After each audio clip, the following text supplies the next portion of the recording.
Before we discuss the tragic hero, keeping in mind the Poetics by Aristotle, we need to pull the focus back here.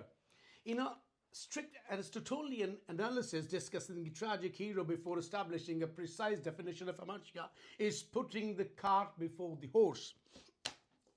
Because Aristotle's system is purely functionalist, the hero only exists to serve the plot and the plot cannot turn without the engine of Hamartia. Let's ground this sequence using the philology and architecture of the Poetics to see exactly why Hamartia must be defined first.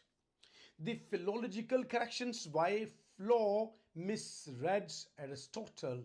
For centuries, post-Renaissance and Romantic era critics translated Hamartia as tragic flaw, characterizing it as a moral or psychological rot such as pride, lust or ambition. However, in classical Greek, Hamartia is an archery term meaning to miss the mark or to err. By examining chapter 13 of the Poetics, we see Aristotle balance three distinct concepts of human wrongdoing to isolate exactly what Hamartia is. Number one is kakia, depravity is vice. Role in the tragedy, totally excluded. The downfall of wicked person evokes satisfactions rather than tragic pity or fear.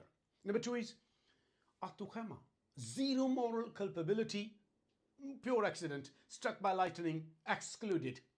It is arbitrary and lacks the causal logic link required for a tight plot. Third is Hamartia, actionable mistake based on ignorance of a key detail made by an otherwise good person. The core engine, it bridges the gap between character and action, making the downfall both preventable and inevitable. To understand this sequence, Aristotle's logic flows in a strict causal chain. Number one, high ignorance. Number two, intentional good action. Number three, Hamartia. Number four, peripeteia, the reversal. If we do not establish Hamartia as a cognitive error first, we default to viewing the tragic hero as a structurally flawed human being who deserves his punishment. That ruins the tragedy actually. We must see them as a competent, generally good human being who simply made a fatal miscalculation based on the limits of human knowledge. How Hamartia constructs the hero. Once Hamartia is defined as a cognitive blind spot, the necessary traits of the tragic hero fall into place automatically. Number one, they must be highly placed prosperous.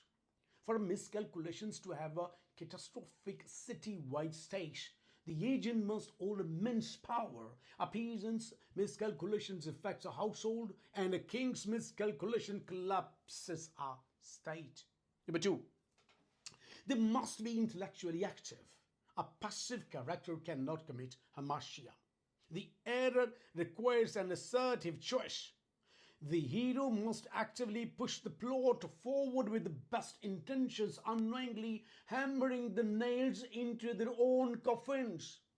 We see this perfectly in Sophocles' Oedipus Rex. Oedipus' Hamartia is not hubris, not pride.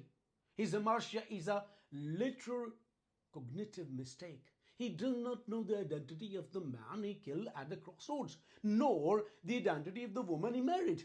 His actions are noble, trying to solve a murder to save Thebes, but his premise is false. Without defending Hamartia first as this intellectual misstep, Oedipus is a just victim of a cruel curse, rather than the architect of his own devastating recognition.